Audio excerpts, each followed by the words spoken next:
Buenas noches con todos, ¿cómo están? Bienvenidos, muchas gracias por estar aquí en esta segunda reunión del Heritage Jam, organizado por la Embajada de Estados Unidos con el Global Game Jam y por supuesto desde Perú estamos aquí, la IGDA Perú, apoyando así como el Lima Game Jam.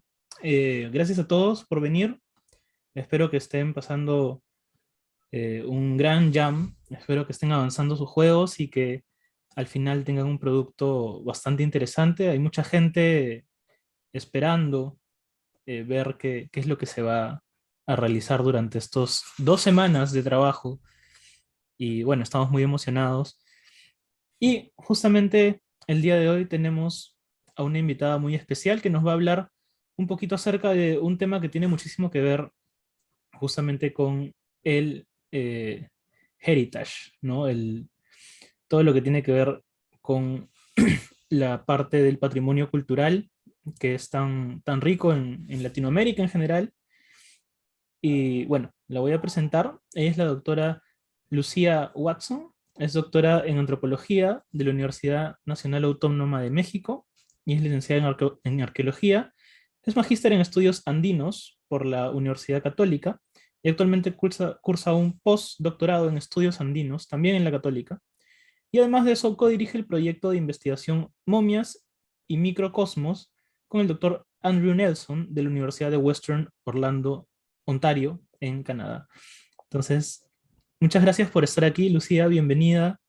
Te damos la bienvenida al escenario. Y bueno, cuéntanos un poquito qué es lo que vamos a estar conversando hoy día. Pues muchas gracias por la invitación y el día de hoy vamos a hablar sobre patrimonio cultural. Les he preparado una pequeña presentación bastante breve, bastante dinámica y luego voy a dar un espacio para que podamos conversar, puedan hacerme preguntas y todo aquello que esté a mi alcance de responder lo haré con todo el gusto. Advierto de antemano dos cosas. En el área académica en la que me desenvuelvo como arqueóloga, no suelo ser políticamente correcta, porque es uno de los pocos espacios en los que uno puede no ser políticamente correcto. Y la segunda cosa es que muy probablemente tengan más preguntas, más inquietudes que respuestas después de escucharme. Así que, si me autorizan, empiezo. Perfecto, Lucía. El escenario es tuyo. Pues bien, muchas gracias. Vamos a empezar. Esta presentación le he titulado Nuestro patrimonio, nuestro legado milenario. Son palabras que vamos a escuchar muchísimo a nuestro alrededor, pero son palabras que tienen un contenido muy fuerte. Yo estoy segura si a cada uno de los presentes yo les empiezo a preguntar cuál es su patrimonio de manera individual, probablemente me puedan contestar que la casa que sus padres les van a heredar, o la colección de discos de vinil, o la joya que su madre les pudo haber regalado, en fin.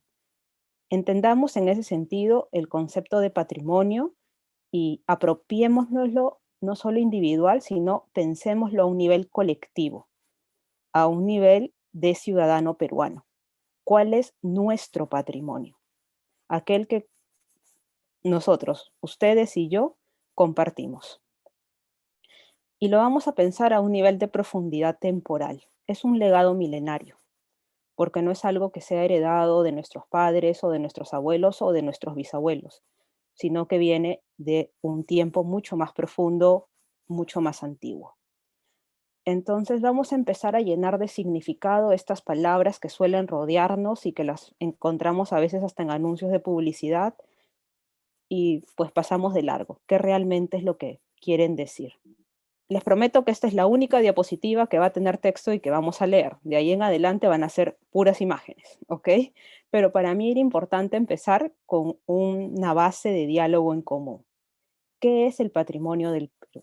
¿Qué es el patrimonio cultural? ¿Cómo lo define el Ministerio de Cultura de nuestro país? El patrimonio cultural del Perú está constituido por todos los bienes materiales e inmateriales que por su valor histórico, arqueológico, artístico, arquitectónico, paleontológico, etnológico, documental, bibliográfico, científico o técnico, tienen una importancia relevante para la identidad y permanencia de la nación a través del tiempo. Es por esto que muchos bienes requieren de una protección y defensa especiales, de manera que puedan ser disfrutados, valorados y aprovechados adecuadamente por todos los ciudadanos y transmitidos de la mejor manera posible a nuestras futuras generaciones. Me he tomado la licencia de resaltar en negro aquellas palabras que para mí son las más importantes. Cuando hablamos de patrimonio, estamos hablando de una referencia de una identidad como peruanos. Y tal vez aquí topemos con el primer problema grande. ¿Qué es nuestra identidad? ¿Es solo nuestro pasado prehispánico? ¿Nuestra identidad incluye nuestro pasado colonial? ¿Incluye nuestro pasado republicano? Si eso es así, un chifa sería parte de nuestra identidad, porque es resultado de esta fusión de esta comida criolla también con la que vino con los migrantes asiáticos. Y así podemos ampliar una lista y terminar mañana. Pero vamos a ir un poquito más allá. Estamos esperando que permanezcan en el tiempo. ¿Cómo queremos que permanezcan en el tiempo? ¿Como un bien que no se ha tocado y que es una pieza tal cual de hace 1000 años? ¿O como una cultura viva que se va adaptando, va cambiando y se va apropiando? Ejemplos como ella tenemos la cultura chicha, la música chicha, en fin, y una serie de costumbres en nuestro cotidiano. ¿Eso es parte de nuestra cultura o corresponde a la cultura del otro, que también es el otro peruano? Vamos a entender que hablar de identidad y hablar de cultura tiene muchas aristas y no es tan sencillo como pareciera. Vamos a entrar también en otra problemática que luego vamos a ir a desarrollar. Habla de una protección. Cuando yo les digo que vamos a proteger algo, ¿qué estamos entendiendo por protegerlo? Estamos entendiéndolo como un bien que no se toca, no se mira, no se respira, nadie lo pisa, lo amurallamos y lo encapsulamos y se mira desde afuera, o es un bien al cual nosotros nos aproximamos con respeto, nos hacemos parte de ese bien y lo cuidamos en una interacción como quien está dentro de un parque, de un espacio compartido. Entonces, ¿cómo proteger, cómo defender este patrimonio? Hablamos de disfrute, hablamos de valoración y hablamos de un adecuado aprovechamiento. ¿Qué se entiende por ello? Como estamos viendo, no es algo tan sencillo, no es una respuesta simple. El patrimonio material mueble corresponde a todos objetos que nosotros podemos llevar de un lado a otro. No estamos hablando de sitios ni de cementerios, no. Estamos hablando de libros, estamos hablando de vasijas. Aquí yo les he traído un ejemplo. Esto es el Tumi de Lambayeque y bueno, es una pieza icónica dentro de las piezas arqueológicas peruanas, pero aquí han visto que yo he puesto 1981. Se preguntarán por qué muchos de ustedes. Este fue el año que fue robado del Museo Nacional de Antropología, Arqueología e Historia del Perú. Esta pieza que muchos de nosotros habremos visto en nuestros libros de texto de colegio, en primaria, secundaria, fue una pieza que fue robada. Y este es un ejemplo de un bien patrimonio mueble. Vamos a pasar ahora a hablar del patrimonio material inmueble, que es aquello que no podemos llevar de un sitio a otro, nos estamos refiriendo a los sitios propiamente. Yo aquí les he traído una imagen que no fue elegida al azar. Este es el sitio arqueológico del Paraíso. El Perú es, aunque suene muy trillado, pero es real, es un país privilegiado en la cantidad de sitios arqueológicos, no solo prehispánicos, coloniales e incluso republicanos. La monumentalidad de estos sorprendería a muchos de ustedes. Yo admito que he estado expuesta a toda esta realidad desde muy temprana edad. Mi madre es antropóloga y la acompañaba en sus visitas de campo. Yo recuerdo haber visitado este sitio, El Paraíso, a fines de los años 90. Para llegar a este sitio en aquella época, ya les estoy hablando de hace muchos años, no vamos a sacar las cuentas, teníamos que caminar y atravesábamos una serie de chancherías ilegales. Eso eran basureros donde ponían a los chanchos a comer la basura que luego revendían de manera ilegal sin control sanitario en Lima. Este era uno de los sitios, es un sitio formativo, uno de los más tempranos, se ubica en el río Chillón. Pero no solamente eso, quiero que vean lo que hay alrededor. Había área agrícola, que podría decir que en aquella época era uno de los problemas de los sitios arqueológicos, la expansión del área agrícola. Hoy en día estamos expuestos a la expansión del área urbana, pero bueno, de eso hablaremos más adelante. Años después, aquí ya tenemos una foto del portal del Ministerio de Cultura del 2014. Vamos a ver que el sitio ya está puesto en valor, tiene accesibilidad y tiene este letrero. Y ustedes dirían, pero ¿por qué tan importante y por qué paro un minuto de una presentación de 10 a hablar de un letrero? Este letrero, ¿qué significa? Significa que ya tiene su partida de nacimiento oficial. Quiere decir que este sitio ya existe legalmente para el Perú. Y no solamente existe legalmente para el Perú, sino que además ya está delimitado de manera oficial y podemos decir el sitio va de este punto a este punto. Así que señor, usted que tiene su chacrita muy bien aquí, pero hasta aquí nomás me cultiva, porque de aquí para acá el Ministerio de Cultura del Perú ha decidido que es sitio arqueológico. Por lo tanto, por favor, vamos delimitando fronteras. Y ustedes dirían, pero eso es algo súper sencillo, va a enviar al arqueólogo, va a ir con su estación total, con sus hitos y ya se resolvió.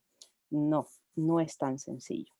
Hay toda una serie de pasos detrás y también volvemos al punto, somos un país extremadamente rico y hacer algo que pareciera tan simple a un nivel de la cantidad de sitios que tenemos nos da otro tipo de complejidad. Pero no solamente es el sitio por el sitio mismo.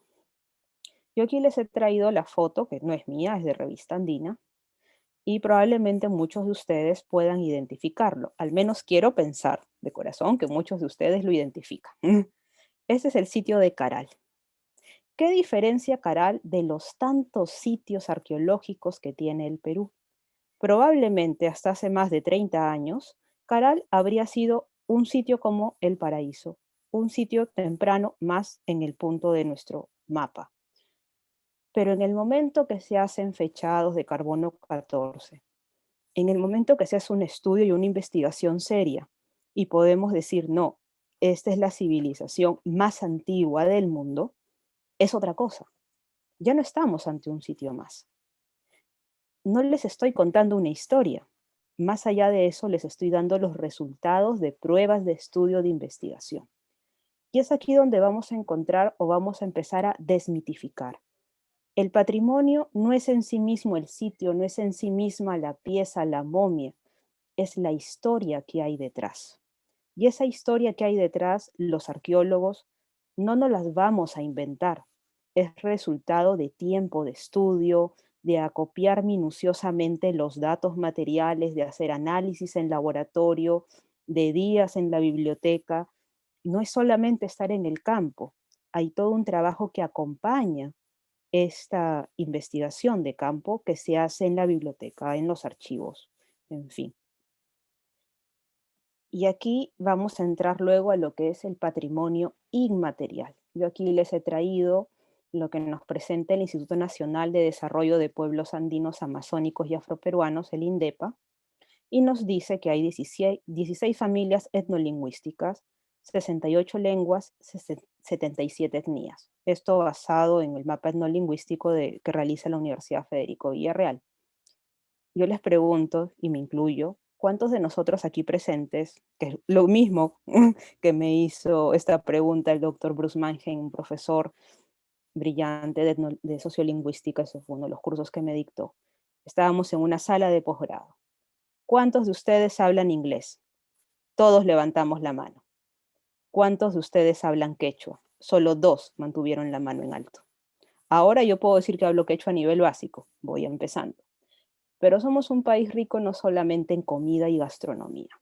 Somos un país rico en temas lingüísticos, en costumbres y en tradiciones que no necesariamente van a tener una expresión tangible o material. Y probablemente eso es igual de vulnerable o quizás más que nuestro patrimonio material. Y sobre eso también es otro tema de discusión. Pero como soy arqueóloga, he decidido que me voy a enfocar el día de hoy en aquel patrimonio material. Cuando hablamos del patrimonio arqueológico prehispánico, tal vez es sencillo decir que hay que defenderlo porque es antiguo y demás. Pero el patrimonio no solamente es aquello prehispánico. Aquí yo les he traído la Casona El Buque, está en Girón Junín, Barrios Altos, pueden darse cuenta, es una residencia de Lima del siglo XVI, y este es el estado en el que está. Nuevamente la foto no es mía, es de Agencia Andina, y también se da el problema, ¿quién lo tiene que poner en valor? Porque básicamente es propiedad privada, entonces el Estado puede, hasta dónde se puede, digamos, colaborar, cuáles son los aportes, los límites, las limitaciones. Pero mientras se van dando todas estas respuestas, nuestro patrimonio sigue ahí esperando respuestas. Y más que respuestas, acciones. Mi clase de Derecho de Patrimonio.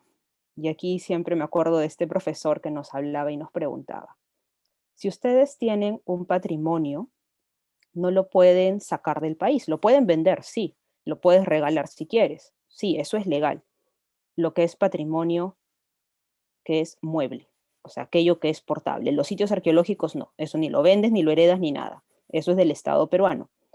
Pero si tu mamá tiene un cuadro colonial de la escuela cusqueña, si tiene una vasija prehispánica porque sus abuelos eran hacendados, ustedes pueden ser dueños, lo registran, lo inscriben en el Ministerio de Cultura, le toman su foto y ese es su patrimonio y tienen derecho y es legal venderlo y heredarlo. Claro, lo tienen debidamente inscrito. Entonces preguntábamos, ¿las obras y manuscritos originales de Mario Vargas Llosa son patrimonio? Porque si son patrimonio, ¿el propio autor podría sacar sus obras del país? Entendamos que el patrimonio que es mueble se puede tener en territorio peruano, no sacarlo del territorio peruano. Entonces hay que entender también cuál es la naturaleza que subyace a nuestra legislación, qué es lo que cuidamos y cómo lo cuidamos. ¿Mm? Aquí les traigo otro ejemplo. Quiero pensar nuevamente que muchos de ustedes, y espero todos, identifican a la imagen que tenemos aquí en el margen superior izquierdo. Se trata de Julio Cetello. Él es el padre de la arqueología peruana, médico de carrera, se doctoró en Harvard y su tesis, con el cual obtuvo su título profesional en San Marcos, fue el origen de la sífilis. Bueno, él determina que la sífilis hay una cepa que es local, que no solamente vino con la invasión española. Pero ¿por qué lo traigo en esta presentación? Como pueden darse cuenta, aquí está la casa que él usó hasta antes de su muerte. Recientemente destruida, ya no existe esta casa. ¿Por qué? Porque no tenía el valor arquitectónico. Si la viéramos y pasáramos delante de ella, probablemente habría sido una casa más de Miraflores, como muchas otras que todavía quedan en pie. Pero arquitectónicamente no tiene un valor. Distinto a la historia de la persona que la habitó. Me acuerdo alguna vez visitando sitios arqueológicos, y sé que no, arqueológicos, no sé si arqueológicos, pero patrimoniales en todo caso en Israel, y nos llevaban a una casa como esta, y nos hablaban de la persona que vivió ahí, de su esposa, de la dinámica de vida de aquella persona que había sido ministro, y un ministro muy particular además. Y de alguna manera era un punto turístico relevante en la agenda de esa ciudad, en la medida que eras parte del cotidiano de la vida de ese individuo, de ese personaje importante. Y volvemos al mismo punto de Caral. El patrimonio no es patrimonio porque simplemente está allí, es por lo que nos dice, es por la historia que hay detrás. Y eso es estudio, es investigación finalmente. Vamos a entrar entonces a lo que es concepto y apropiación del patrimonio. Esto lo identifican con claridad, es la tumba de Zipán. ¿Cómo fue descubierta la tumba de Zipán? Me gustaría decirles que fue el resultado de una investigación de años y se dio con la tumba. Pero no, no fue así. Fue un hallazgo fortuito y si te somos ricos a nivel de patrimonio y sitios arqueológicos, imagínense aquello que no se ha descubierto y que está enterrado a nivel de grandes tumbas o cementerios y que todavía seguimos trabajando y seguimos descubriendo. Ahora bien, el patrimonio no es solamente algo que está ahí. Cuando hablamos de la costa norte y cómo la gente entiende su patrimonio, ¿qué es un huaquero? Esta persona que va en las noches a cavar huecos y a sacar las piezas que luego revende a, bueno, a determinado valor que es definitivamente es muy por debajo de lo que termina comercializándose en otros espacios. Si yo le digo a este campesino que con suerte ha terminado el colegio, que tal vez no tenga ni siquiera recursos para llegar a fin de mes, que no tiene que escarbar, que no tiene que sacar, que no tiene que mover, que no tiene que tocar, que está perdiendo un pedazo de la historia de su país. ¿En qué medida me va a hacer caso si él sabe que haciendo eso puede tener dinero a fin de mes?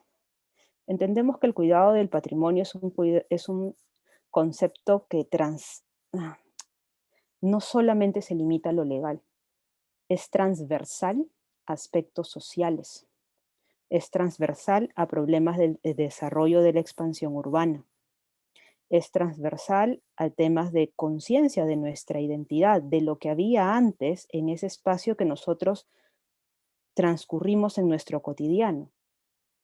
Un ejemplo tan básico como esto lo podemos encontrar en una avenida como Javier Prado. ¿Cómo habría sido Javier Prado hace 100 años, cuando no era avenida? ¿O hace 50? ¿Qué había ahí? ¿Qué pasó ahí? Esas historias que nadie nos cuenta y por lo tanto no le damos importancia a ese entorno, a ese paisaje. Pero no solamente es dar esa importancia, sino también atender los otros aspectos sociales que están vinculados a esta interacción de la persona con su patrimonio. Un ejemplo claro, si yo les dijera a todos ustedes que la abuelita está en el presbítero y en que en su tumba hay $1.000.000, ¿cuántos de ustedes no van en la noche con su pala y dicen, no, pues abuelita, yo necesito ese dinero hoy en día? ¿En qué medida podemos entender esa relación de cómo respeto, cómo cuido, cómo administro mi patrimonio, que no es solo mío, sino es comunal, de todos los peruanos, y qué relación se da en él? ¿Mm? Aquí les traigo otro ejemplo. Esto es Mateo Salado, se encuentra en Lima. Como pueden darse cuenta, está muy bien conservado, está limpio, está puesto en valor, por decirlo así. Pero no es por ese motivo que les he traído esta foto. Les traje esta foto por el cerco que ven aquí. Si alguien me pone un cerco, yo entiendo que está cuidando lo que hay adentro, de la misma manera que la gente pone rejas delante de sus casas. Pero ¿en qué medida eso facilita una interacción entre un habitante del común y lo que hay dentro que también le pertenece? Es difícil de contestar porque la respuesta más práctica siempre va a ser cerco verde, cerco vivo, cerco, porque no quiero que la gente entre a botar basura, porque no quiero que la gente que consume droga se ponga a fumar adentro, porque no quiero que la gente robe ahí, se oculte de noche porque no hay alumbrado eléctrico, etcétera, etcétera. Probablemente la solución a corto plazo sea un cerco, pero ¿esto qué nos dice de cómo entendemos la protección y el cuidado del patrimonio? Aquí les traigo otro ejemplo. Esto es el Inti Raymi que se celebró en la Fortaleza del Campoy, es una foto del 2012. Siempre lo voy a recordar porque cuando alguna vez tuve la oportunidad de trabajar para el Ministerio de Cultura en gestión de monumentos, pasaba un expediente joven, entonces tendría muy pocos años, y venía este expediente para un profesor de colegio que solicitaba permiso para solicitar el Inti Raymi. Y obviamente sí, se le autorizaba, pero como representantes del Ministerio de Cultura íbamos a la celebración y previamente también se conversaba con el responsable de la actividad y se les decía, a ver, ¿qué van a hacer? ¿Dónde lo van a hacer? No se van a poder parar en los muros, no se va a ver afectación. Y uno veía toda la preparación y la seriedad de los niños de colegio que participaban en la ceremonia y los padres. No había cerco, no había área verde, pero la gente tenía una relación directa con su patrimonio. Y mucha de esta gente eran hijos de inmigrantes de provincia que no habían nacido y crecido ahí. Pero aquí también estamos ante otro fenómeno, cómo utilizar nuestro patrimonio como una forma y un vehículo de crear una identidad única en este espacio donde confluyen generaciones de diferentes partes, con sus diferentes cosmovisiones, con sus diferentes maneras de relacionarse con el medio. El patrimonio juega un rol importante en todo eso. Y bueno, como se supone que también tenía que hablarles de las cosas que yo he hecho, les quise traer aquí dos casos concretos de proyectos que han estado a mi cargo. El primer proyecto que tuve la oportunidad de dirigir fue en el Museo de Sitio de Ancón y fue la puesta en valor de este museo. Empecé por lo básico, tema educativo para niños. Si quería generar un espacio de encuentro y que este museo fuera un referente de un centro de espacio cultural, tenía que hacer que la gente fuera allí. Y era sencillamente, digamos, la manera más fácil de entrar a las casas de las personas es por los niños, por los hijos. El adulto difícilmente va a ir, pero el hijo sí. Y el hijo va a contar en casa lo que ha visto y ha aprendido. Hicimos estos talleres. Al comienzo no teníamos mucha acogida, así que aquí ven a quien me apoyaba en aquella época, ayudándome a repartir panfletos en el malecón. Porque si la gente no va a ti, te toca ir a ti por la gente. Puedes tener el mejor proyecto del mundo, pero si no van a ti, tienes que ver la manera de que lleguen a ti. Y así logramos hacer 2 talleres de arqueología para niños. Y ustedes van a ver aquí estos pequeños manuales. Ya les voy a contar un poco la historia de estos manuales después. Y aquí está el ceramista que nos acompañaba del Cono Norte, que nos enseñaba cómo se hacían estas antiguas vasijas y nos hablaba de las técnicas que se hacían antes, de cómo se producía la cerámica, y habían diferentes talleres para estos niños de textiles, excavaban, en fin. Fue uno de los tantos proyectos que el museo realizó en aquella época. Sin embargo, ¿por qué había un museo de sitio? El museo de sitio nació porque allí se encuentra la necrópolis de Miramar, uno de los cementerios más grandes de la costa central, que hoy en día, como pueden ver, estas bolsas negras es basura. Básicamente es un gran basurero. Una versión te diría, hay que limpiarlo, hay que ordenarlo.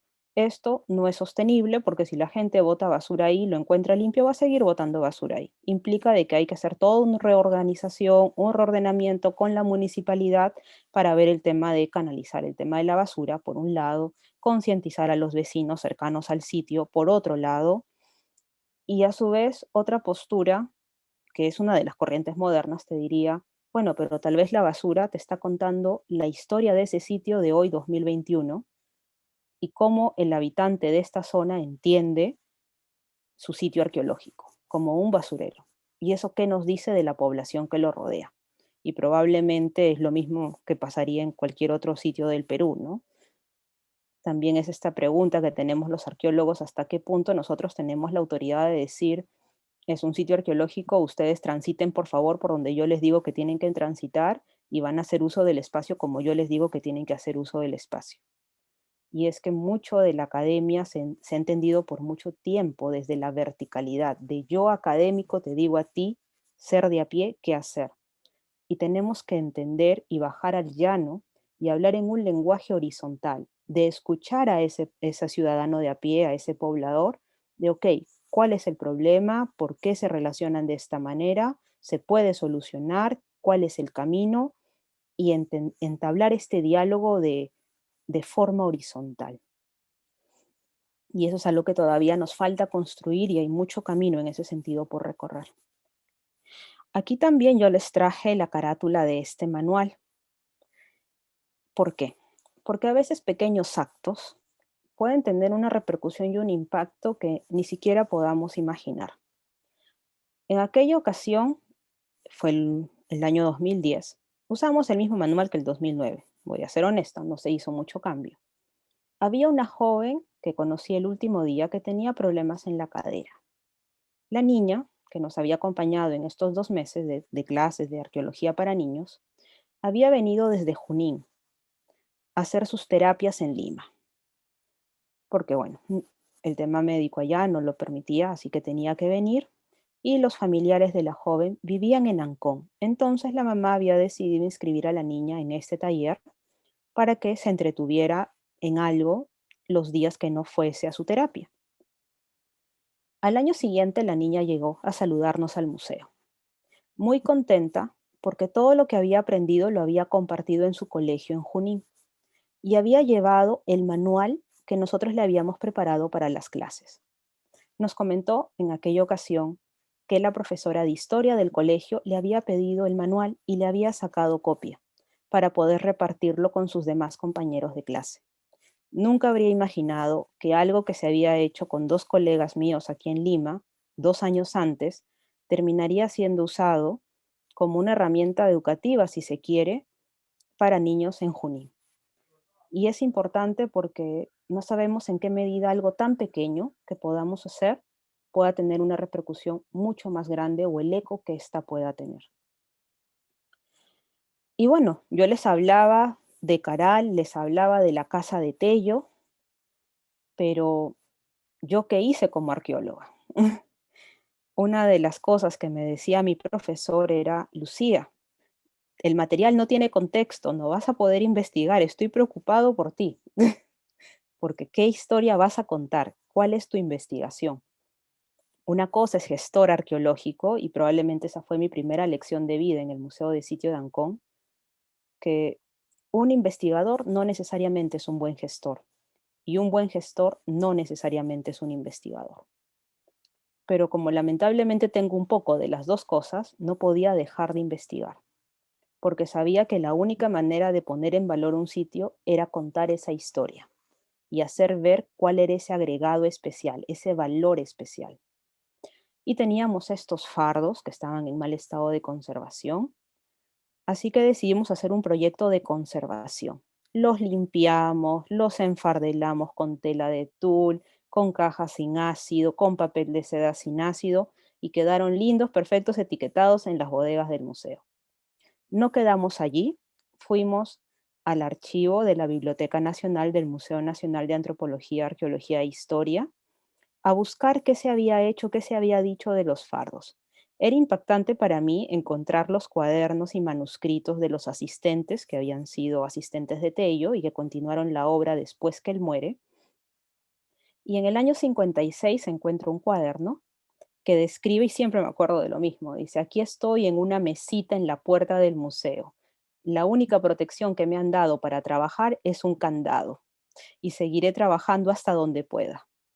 Uno leía ese cuaderno y podía pensar que no había pasado ni un año, porque era literalmente las condiciones en las que seguimos trabajando hoy 2021.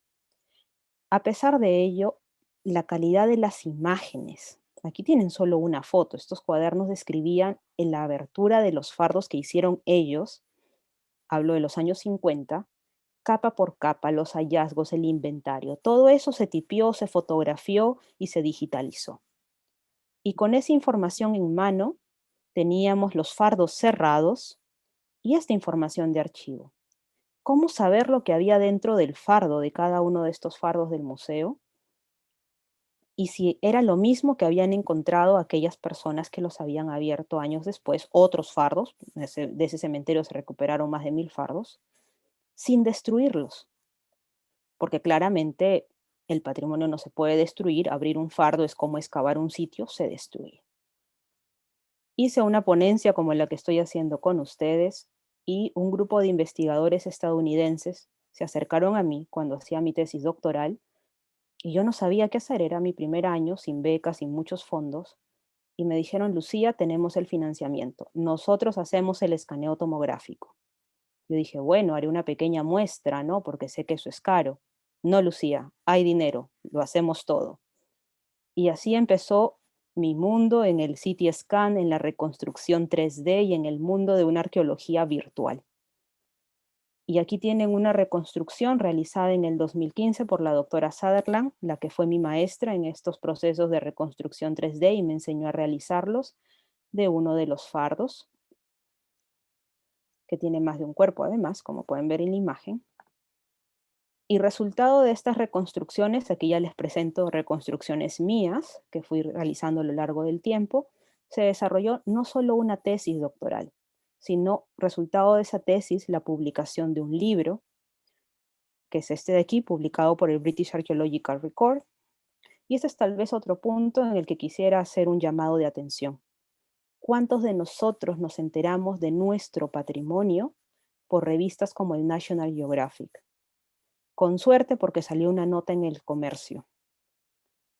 Sin embargo, si yo les preguntara cuál es nuestra revista. Una revista que uno puede comprar en la esquina, tipo National Geographic. Algo parecido, con fotos de calidad, con una historia que tiene un buen contenido en un lenguaje sencillo para todos.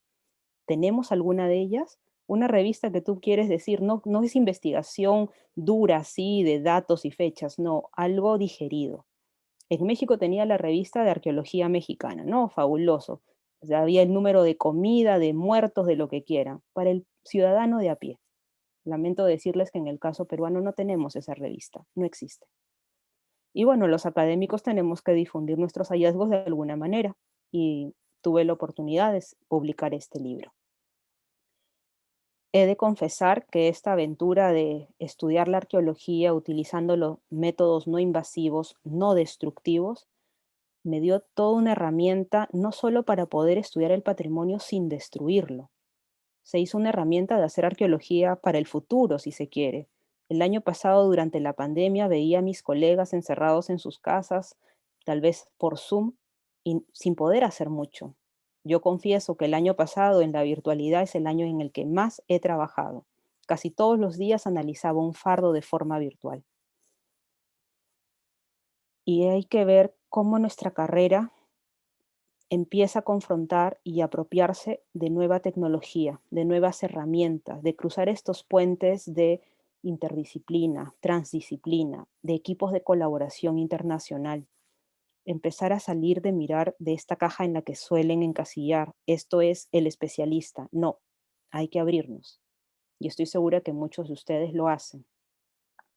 Aquí un pequeño ejemplo de cómo podemos estudiar este patrimonio sin abrirlo, sin destruirlo, y las potencialidades que tiene el escaneo tomográfico computarizado, que es una de las tantas herramientas que existen hoy en día, y bueno, que desde la medicina hemos aplicado a la arqueología y estoy segura que mucho más se puede hacer, ¿no? Este es un fardo, un individuo subadulto de sexo no determinable con modificación cefálica intencional. Pero como esta no es una presentación en restos humanos ni en bioarqueología propiamente, vamos a pasar o vamos a continuar con los demás temas que nos atañen el día de hoy.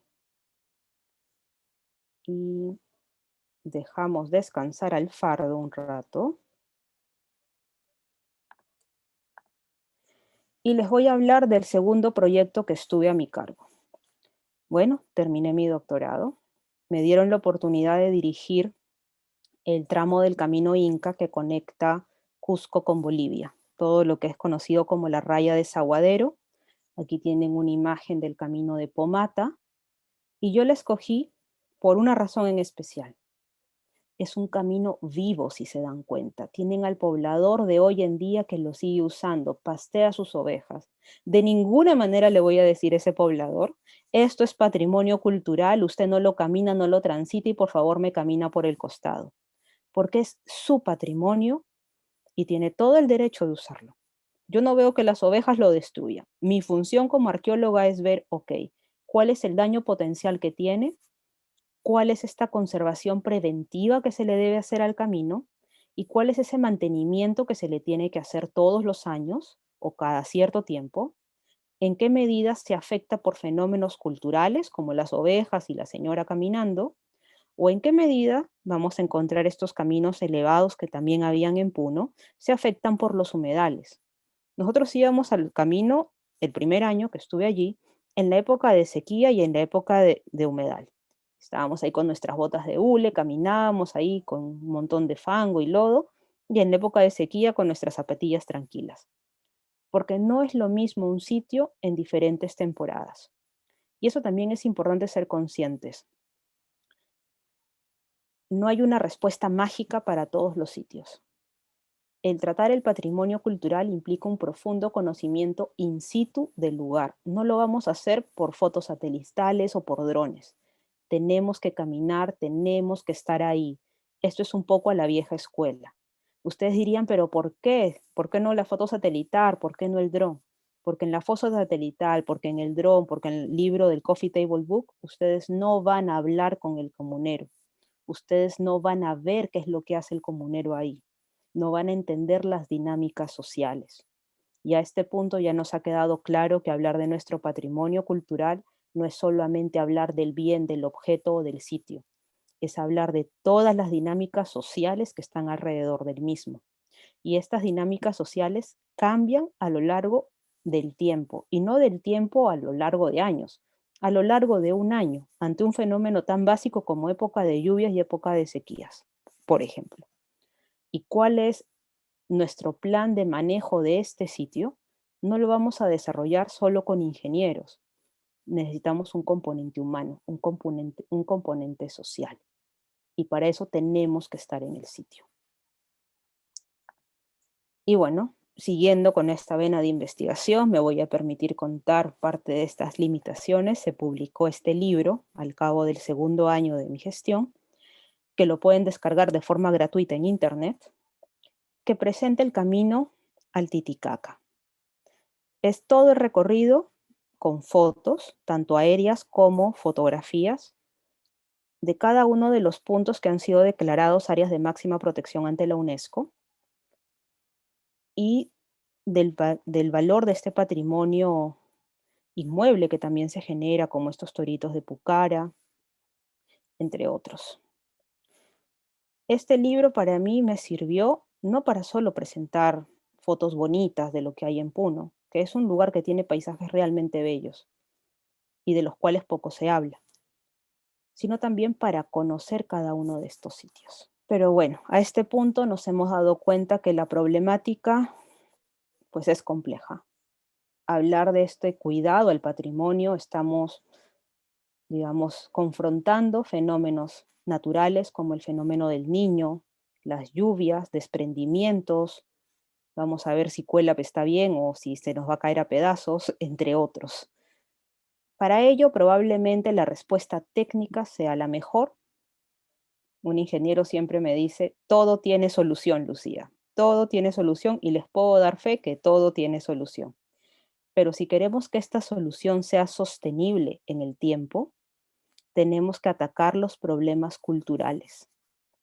Si antes había un problema de expansión agrícola, que hoy en día hasta podría ser una salvación a problemas alimenticios, hoy en día los sitios, al menos en Lima, están expuestos a la expansión urbana. Y yo les diría que después de mi paso por Puno, no solo en Lima, también en Puno y probablemente en muchas otras regiones del país, están expuestos al huaqueo. Pero el huaqueo es resultado de qué? No solo de un problema educativo, también de un problema social. ¿Se acuerdan del ejemplo de la abuelita con el $1.000.000 en la tumba? Bueno, un ejemplo de ello. Está expuesto además al tráfico ilícito. ¿Recuerdan que empecé la ponencia mostrándoles el Tumi y qué pasó con él? Fue robado, dado en partes. Y sobre ello podemos enumerar mucho. Y tal vez no tenemos que olvidarnos que el hombre, si bien es causante de estos problemas culturales y tiene en sus manos la solución, de alguna manera también modifica su medio ambiente, su entorno. Y en esa medida es uno de los causantes, en alguna medida, de los problemas naturales. Pensemos en las construcciones hechas a las faldas de los ríos y cómo esto desencadena luego desboques que luego terminan siendo afectación de sitios arqueológicos, entre otros.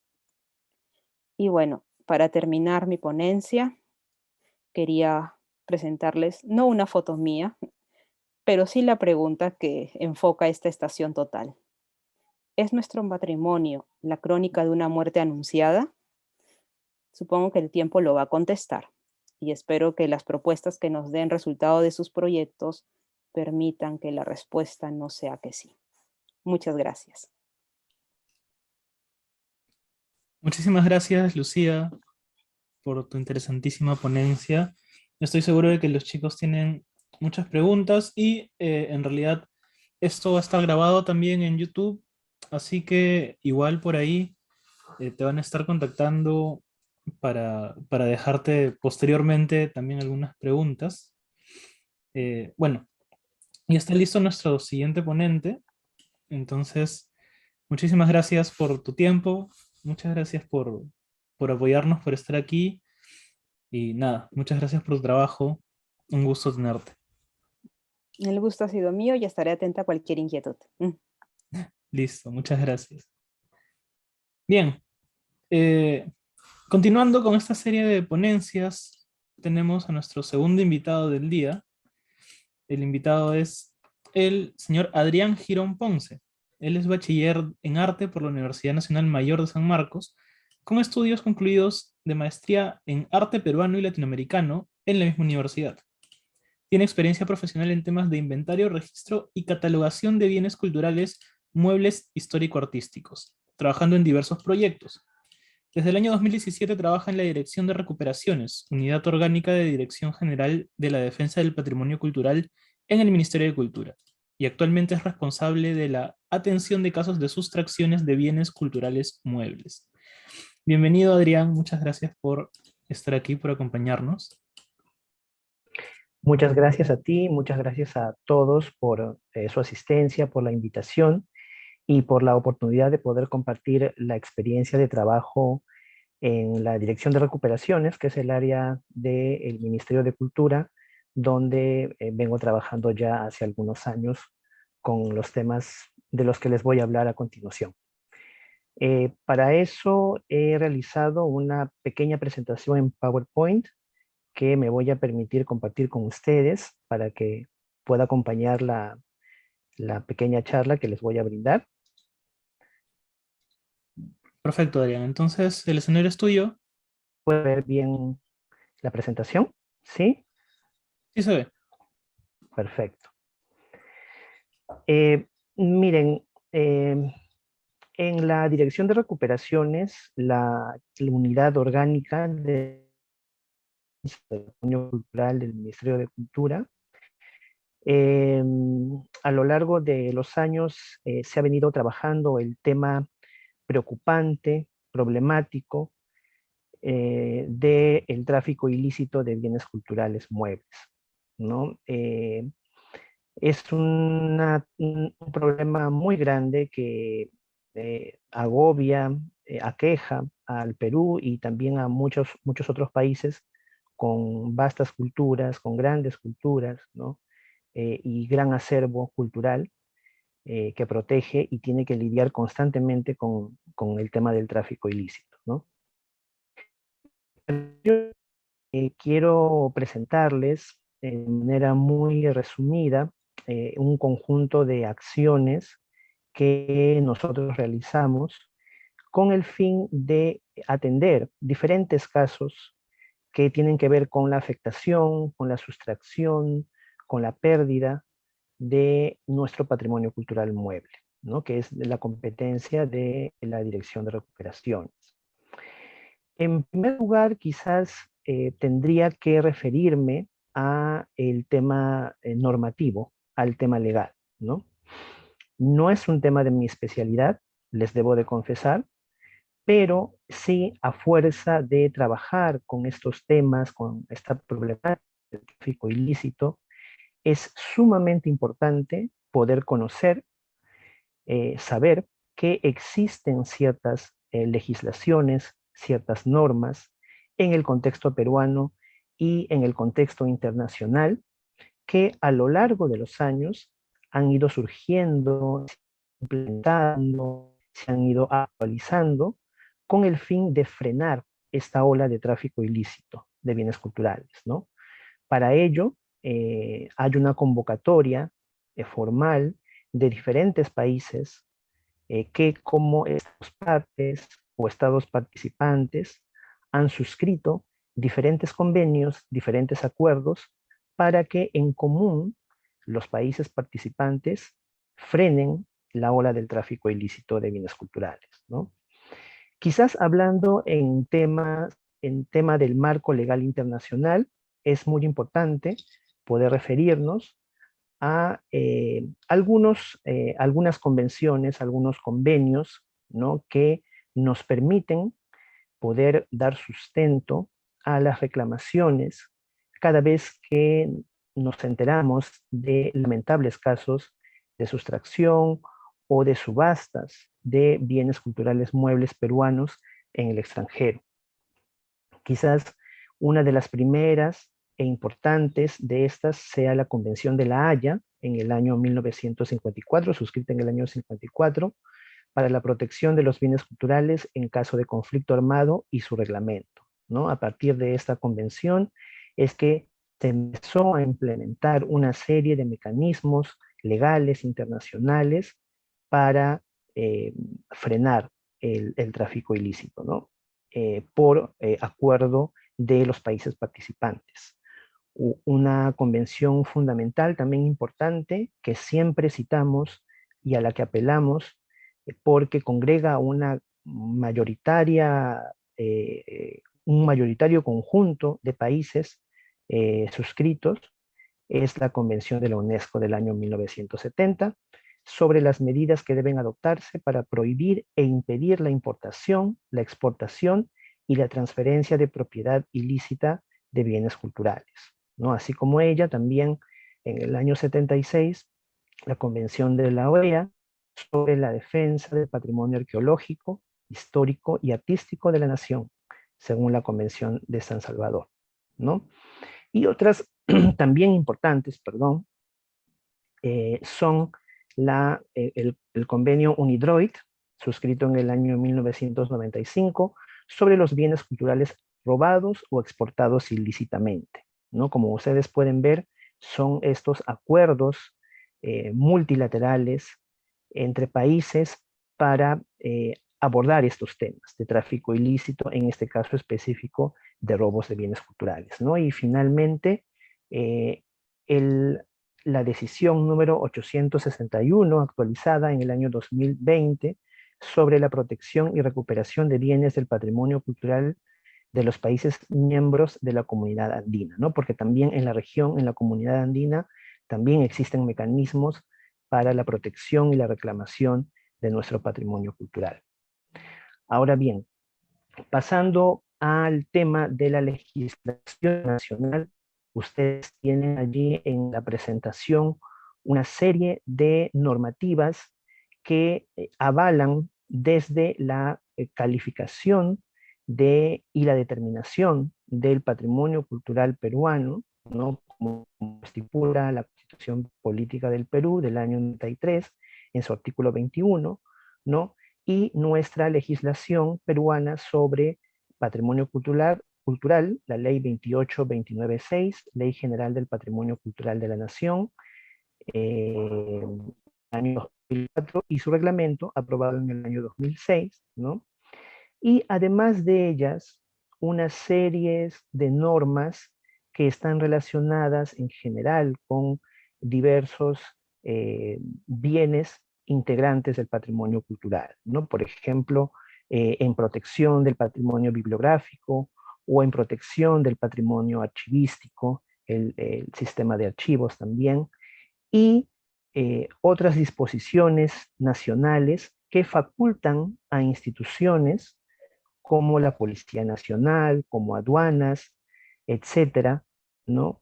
Que son instituciones que también a lo largo de los años y gracias a estas normativas están facultados para actuar, intervenir y ejercer control sobre aquellos bienes culturales declarados o presuntos, ¿no? Bienes culturales que pasen por control de ellos, ¿no? Inmediatamente cuando suceden estos casos, gracias a las coordinaciones que se tienen con estas instituciones, es que podemos tomar cartas en el asunto, ¿no? Y hacer las verificaciones correspondientes y tomar las medidas que corresponden de acuerdo a lo que establece la norma, las normas nacionales, ¿no? Entonces ustedes tienen allí una relación de las más importantes disposiciones, las más importantes normativas nacionales que regulan, que controlan el patrimonio cultural de la nación peruana. También quería mencionarles que aparte de estas normativas internacionales, nacionales, internamente también nuestra dirección ha elaborado en los últimos años ha elaborado una serie de normativas, de directivas que establecen, que regulan el procedimiento, las acciones que nosotros desempeñamos en el marco de nuestras funciones para la protección del patrimonio cultural mueble, ¿no? Quizás tres de las más importantes sean la directiva número 001-2019, que tiene que ver con el lineamiento para la restitución y repatriación de bienes culturales, muy importante porque es un documento que regula, que reglamenta los procedimientos en casos de identificación de nuestro patrimonio cultural mueble como parte de ofertas o subastas o ventas en el extranjero para el posterior procedimiento de reclamación. Otra directiva importante es la directiva número 002-2019, que regula el procedimiento de emisión de alertas virtuales de bienes culturales sustraídos. Esta emisión de alertas virtuales es la que se hace cuando nuestra institución tiene conocimiento de sustracciones, de robos de bienes culturales muebles, ya sean histórico-artísticos, bienes religiosos, ya sean bienes arqueológicos, ¿no? Documentales también, como hemos estado emitiendo muchos casos en estos últimos años, ¿no? También se regula esa actividad a través de esta directiva. Y finalmente, la directiva número 003-2020, actualizada, para el procedimiento de emisión del certificado de bienes muebles no pertenecientes al patrimonio cultural de la nación con fines de exportación.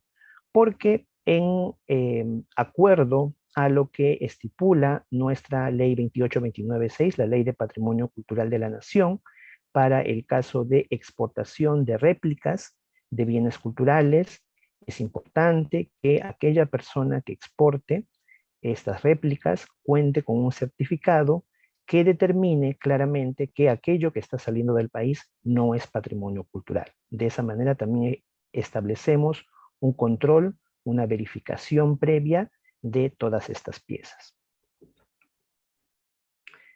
Bueno, a continuación quiero comentarles un poco sobre las acciones que realiza la Dirección de Recuperaciones, que realizamos los compañeros que formamos parte de esta unidad orgánica del Ministerio de Cultura, ¿no? Y que desarrollamos siempre con el objetivo claro de poder estar atentos a cualquier reporte, cualquier suceso de afectación, de sustracción o de identificación de bienes culturales fuera del país, en el extranjero, ¿no? Para poder realizar diversas acciones, ¿no? Coordinación siempre con las instituciones que están vinculadas a la protección del patrimonio cultural, ¿no? Como el Ministerio de Relaciones Exteriores, Interpol, el Ministerio Público, la Policía Nacional, aduanas también, son instituciones aliadas que a lo largo de los años han trabajado y seguirán trabajando con nosotros con el objetivo de proteger nuestro patrimonio, ¿no? Ustedes pueden ver allí que yo he colocado en letras rojas aquellas acciones, aquellas actividades que desarrollamos en nuestra dirección que tienen que ver con acciones preventivas. Es decir, tratamos de, en la medida de lo posible, evitar que aquellos bienes culturales, muebles, que son susceptibles de ser traficados, puedan salir del territorio nacional, ¿no? Por ejemplo, pueden ver ustedes allí, una de nuestras funciones es las verificaciones de control que realiza nuestra dirección gracias al personal, especialistas en arte y arqueólogos que trabajan en diferentes módulos descentralizados que ha implementado nuestra dirección con el objetivo de cotejar, de verificar, identificar aquel material que presuntamente sea patrimonio cultural y que esté cerca, próximo a salir del territorio nacional a través de diferentes puntos, ¿no? De salida como el aeropuerto, como el terminal marítimo, como el terminal de Serpós, ¿no? Y también en Tacna y en Puno. Entonces, son importantes estrategias que tenemos de prevención, de anticiparnos a que estos bienes culturales muebles salgan del país, ¿no? En la medida de lo posible. Otra función, otra actividad que desarrollamos es la emisión de certificados, como ya les comenté, con su respectiva directiva, a fin de ejercer también control, verificación de aquellos bienes que, si bien pueden ser, son considerados réplicas por su manufactura, pero eventualmente también puedan ser susceptibles de ser traficados, ¿no? De hacer pasar por camuflaje o por diversos tipos de maniobras, de mecanismos, hacer pasar como réplicas bienes culturales originales. Entonces, en ese sentido también ejercemos una labor de verificación previa, ¿no? De todo este material que bajo el rubro de réplicas o recreaciones puede salir eventualmente del país, ¿no?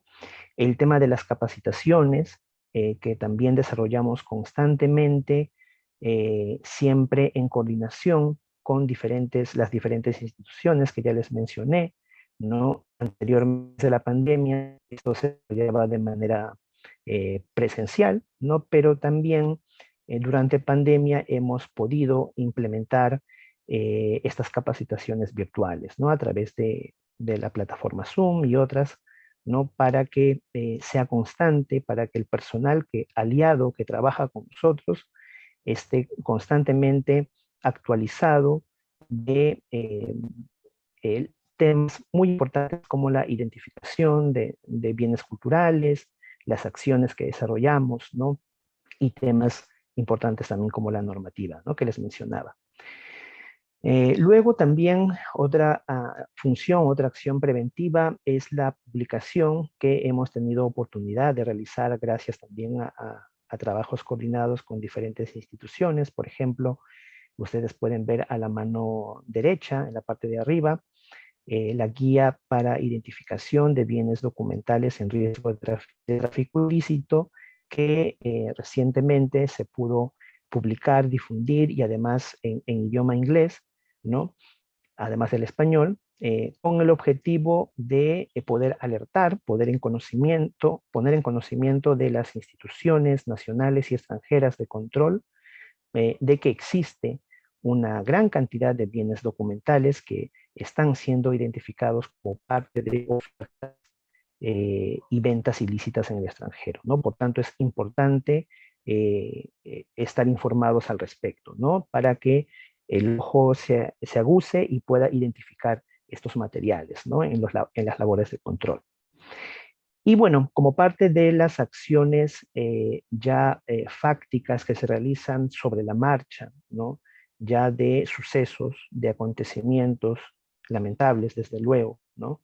Siempre que tiene que ver con la pérdida de nuestro patrimonio cultural, son bueno, ustedes los pueden ver allí porque están resaltados en azul, ¿no?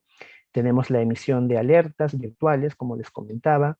Una vez que tenemos conocimiento, se nos reporta sobre sustracciones o pérdidas de bienes culturales muebles en todo el país, ¿no? Luego tenemos el tema de atención de denuncias, que también nos reportan a través de nuestros diferentes canales, por teléfono, correo electrónico o vía WhatsApp, sobre algún evento de afectación, alteración de bienes culturales muebles en diferentes sitios de Lima. Entonces, nosotros en compañía a veces del fiscal, de la policía, también buscamos la intervención, la participación de las instituciones aliadas para poder llevar a cabo esta atención de denuncias, ¿no? A través de inspecciones in situ a fin de corroborar el grado de afectación que ha sufrido un bien cultural mueble, ¿no? Y con ello poder tomar cartas en el asunto a través de acciones legales, ¿no? Al respecto. Luego tenemos las coordinaciones descentralizadas que realizamos constantemente a manera de mesas de trabajo, ¿no? Para coordinar actividades conjuntas, por ejemplo, con nuestras direcciones desconcentradas de cultura en las diferentes regiones del país, ¿no? Para que también ellos mismos participen de estas actividades y tengan conocimiento de todos los procedimientos y las actividades que ellos están facultados a realizar dentro del marco de sus competencias, ¿no? Para la atención de estos casos de denuncias, de robos, de sustracciones y de afectaciones del patrimonio cultural mueble. Y bueno, finalmente el objetivo que alcanzamos siempre con estas actividades es recuperar nuestro patrimonio, ¿no? Recuperar nuestro patrimonio a través de básicamente la identificación y el seguimiento que hacemos de casos de ofertas ilícitas de nuestro patrimonio cultural mueble en diferentes plataformas de venta o subasta de bienes culturales en el extranjero, ¿no? A través de esta identificación, evaluación y difusión de estos casos es que nos adentramos a este procedimiento, que es un procedimiento muy largo, ¿no? El proceso de reclamación, restitución y futura repatriación de nuestros bienes culturales es un proceso largo, que siempre está supeditado a diferentes condicionamientos, ¿no? Puede ser materia legal, eh, de buena voluntad de las partes, ¿no? que integran esta reclamación, ¿no? Y siempre tratamos de apelar a todos los medios posibles para que finalmente la restitución, la repatriación sea efectiva, ¿no?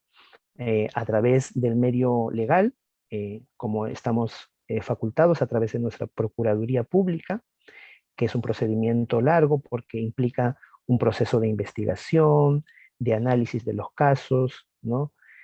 Pero también apelamos mucho a la vía diplomática, que ha resultado ser una de las vías que nos ha dado mayor satisfacción con respecto a los temas de recuperación de nuestro patrimonio cultural.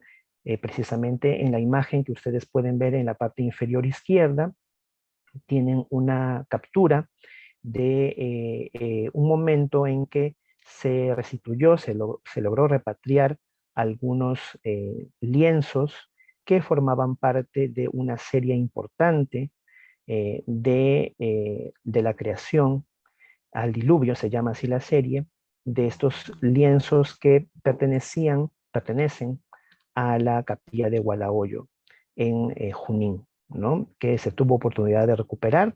Es una serie de 20 lienzos, se han recuperado 7 de los 20 y obviamente la recuperación de estas pinturas fue una gran noticia, un gran aliciente también para nuestro trabajo, ¿no? Porque implica mucho esfuerzo, mucha dedicación, pero también implica que finalmente el patrimonio que hemos recuperado, que se nos ha restituido, finalmente puede ser reintegrado a su lugar de origen, ¿no? Entonces eso es algo que nos llena de mucha alegría cada vez que tenemos estas importantes noticias de recuperaciones.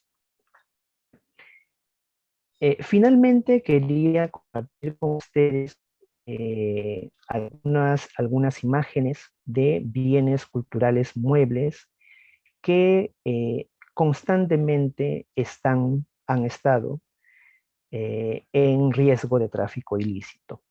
Esto sobre la base de un documento que también se ha preparado y está muy próximo a ser publicado y difundido, que es un documento de actualización con datos actuales de la lista roja de bienes culturales peruanos en peligro, ¿no? Entonces, de este documento que hemos preparado también gracias a coordinaciones interinstitucionales, al apoyo de todas las instituciones vinculadas con la protección del patrimonio cultural, eh, de este documento he podido extraer estas imágenes porque me parece que ilustran perfectamente bien aquellos bienes que constantemente tienen la perniciosa demanda de, el tráfico ilícito, ¿no? Y por tanto debemos estar muy atentos de protegerlos, ¿no? Pero para ello, pues de bienes son, ¿no? Y cuál es la importancia que tienen, ¿no? Si tuviésemos que hablar en términos del patrimonio cultural mueble arqueológico, es muy vasto.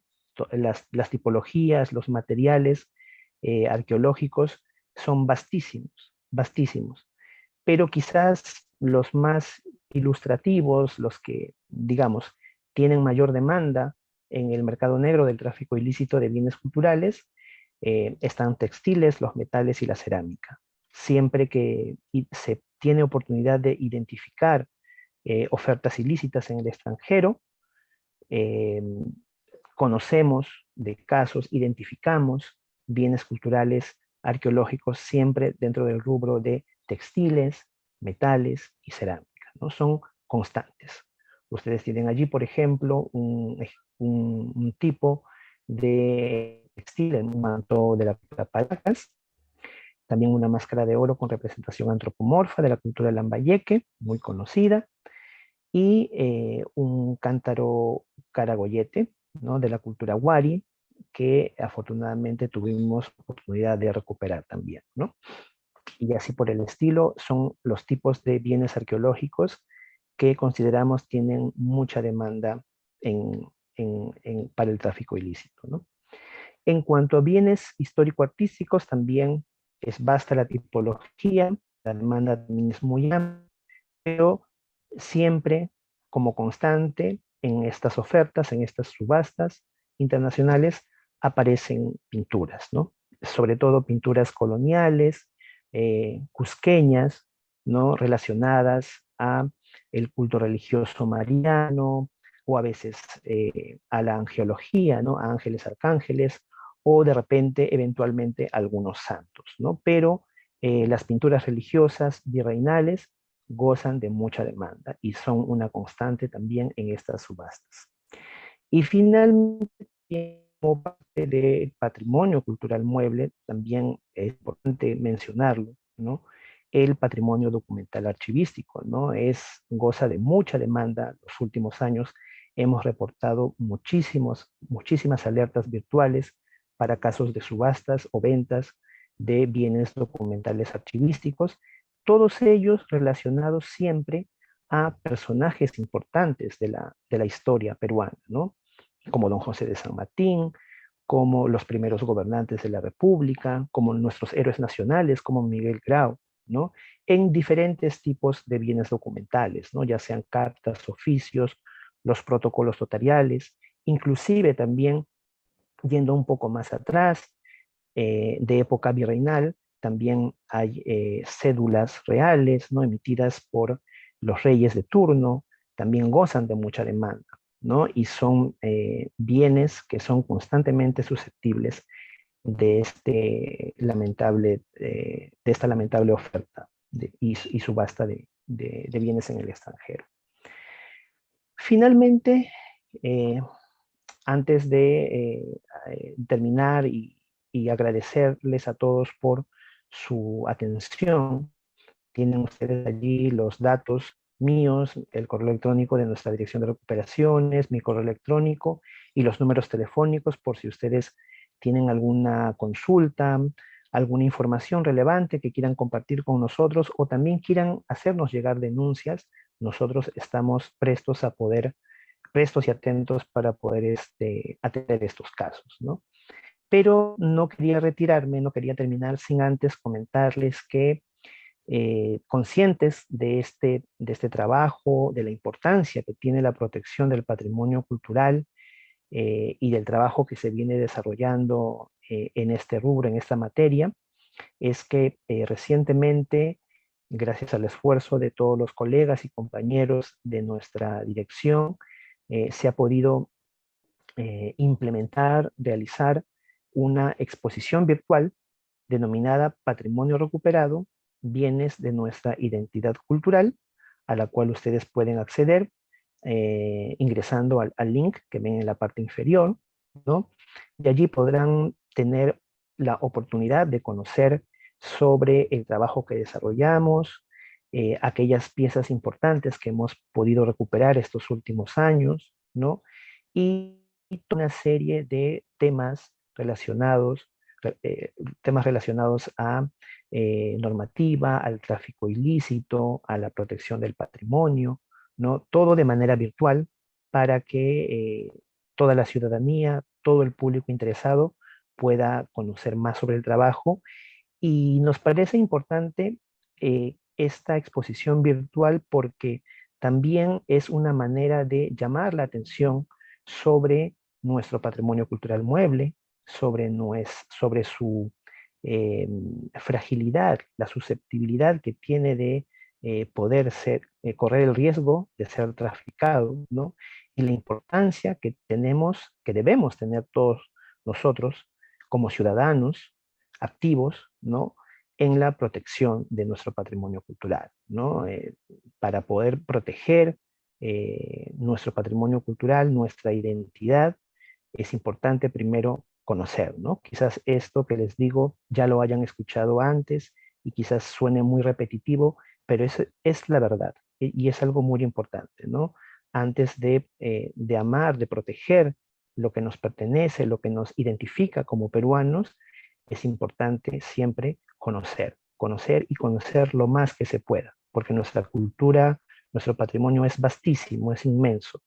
Entonces, eh, hay que dejarnos guiar por el conocimiento, ¿no? Y en consecuencia, poder proteger nuestro patrimonio.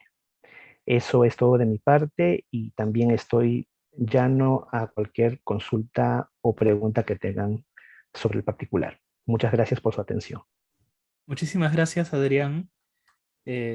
Bueno, si tienen alguna pregunta pueden aprovechar y si no, estoy seguro de que en la grabación que vamos a subir a las redes sociales y a YouTube también van a poder contactarte. Ahí están los correos. Adrián ha puesto sus correos, sus contactos. Bueno, nada, muchísimas gracias por, por estar aquí. Y bueno, vamos a pasar con nuestra última invitada del día de hoy. Nuestra última invitada es Natalie Quispe García. Ella es bachiller de la Universidad Nacional Mayor de San Marcos, con estudios en Maestría de Arte Peruana y Latinoamericana, y actualmente cursando la Maestría de Museología y Gestión Cultural de la Universidad Ricardo Palma. Cuenta con experiencia profesional en gestión de museología, documentación de colecciones y estudios de públicos. Actualmente trabaja en la Dirección de Investigación y Planificación de Museología de la Dirección General de Museos, desempeñándose como gestora cultural para la asistencia técnica de temas de museología y la organización de actividades de capacitación para el personal de museos a nivel nacional. Entonces, con nosotros está Natalie. ¿Cómo estás? Muchas gracias por estar ¿Qué aquí. tal?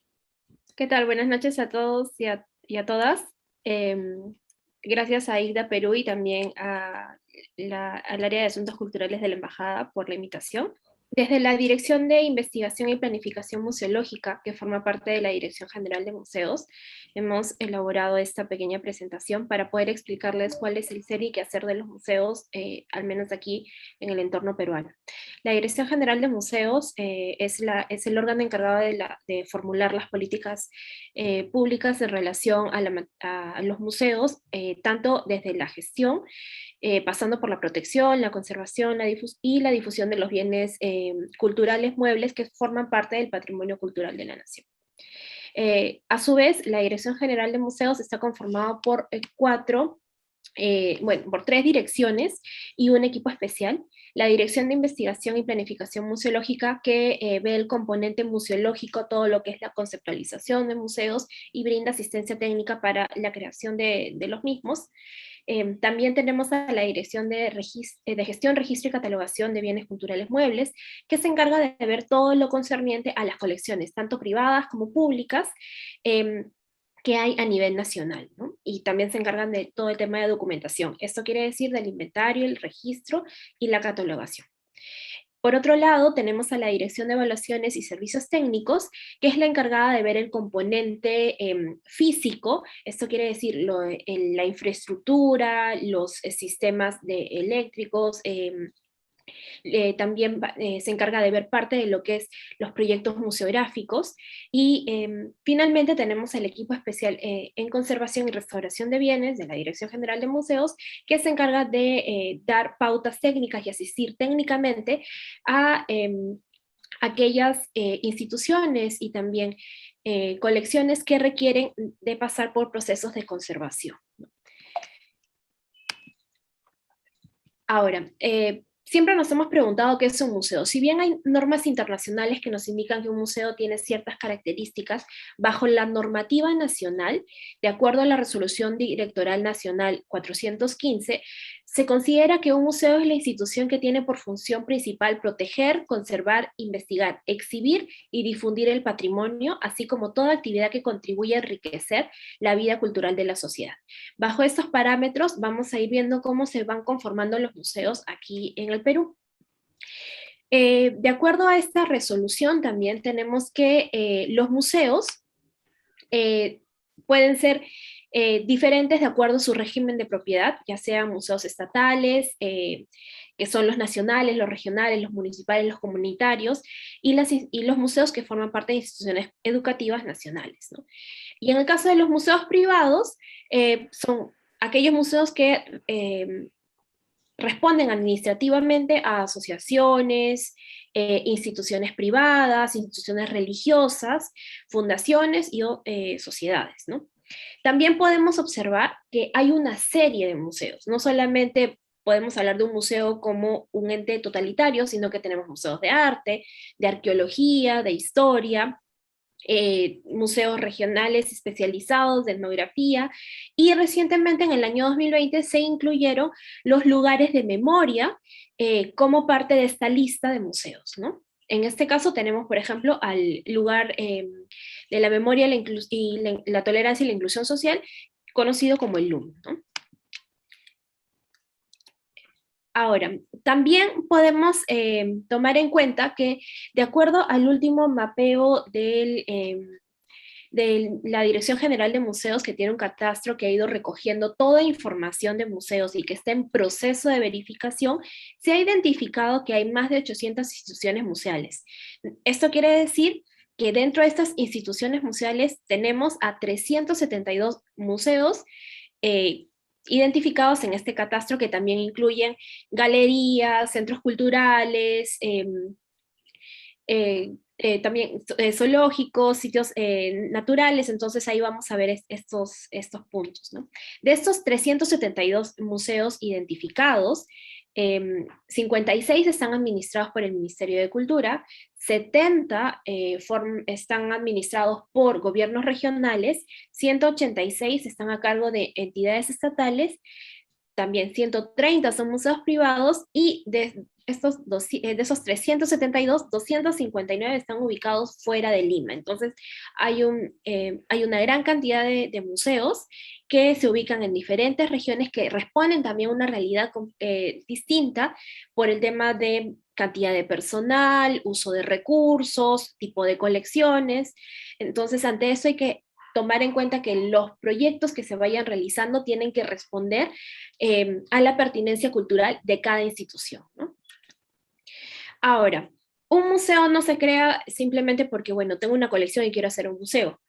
Para ello, han establecido una serie de herramientas para poder gestionarlos. Una de ellas es el plan museológico, que es considerado así como la herramienta madre. Es un documento en el cual se establece la definición de la institución, la definición del museo, a partir de cuál es su misión, su visión, los objetivos y los valores también, ¿no? A su vez, este plan museológico está conformado por programas. Para poder entender qué es un programa,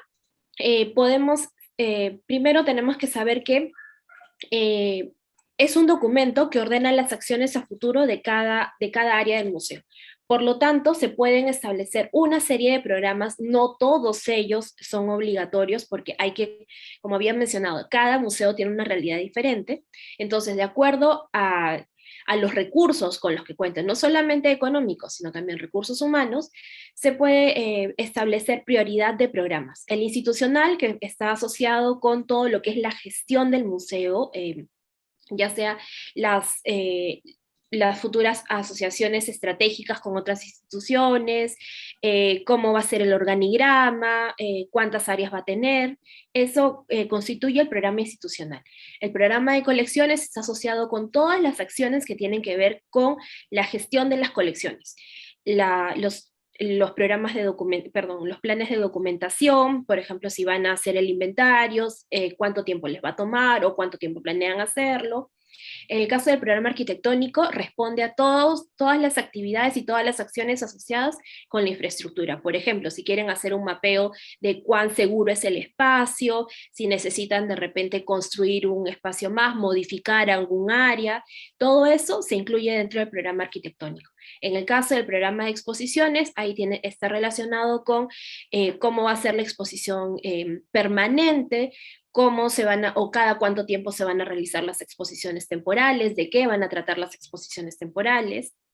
En el caso del programa de difusión y comunicación, lo que van a tener ahí es cuáles son los procesos para difundir y comunicar las actividades que realiza el museo, no solamente sus exposiciones, sino de repente desde el área educativa, qué cosa van a realizar, si es que van a hacer algún tipo de publicación. Entonces, todo eso está asociado con el programa de difusión y comunicación.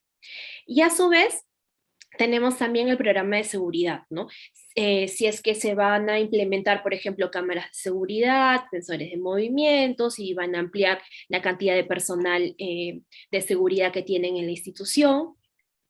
También tenemos el programa de recursos humanos, que tiene que ver más con el tipo de personal que requieren para la institución y cuál es la necesidad también que tienen, y de repente por ahí algún tipo de asociación estratégica para el tema de capacitación de este personal, ¿no? Y finalmente el programa de recursos, de recursos económicos, el programa económico, que está asociado con el tema presupuestal para poder hacer la institución sostenible, o en todo caso para poder ejecutar cada uno de los proyectos que forman parte de estos programas.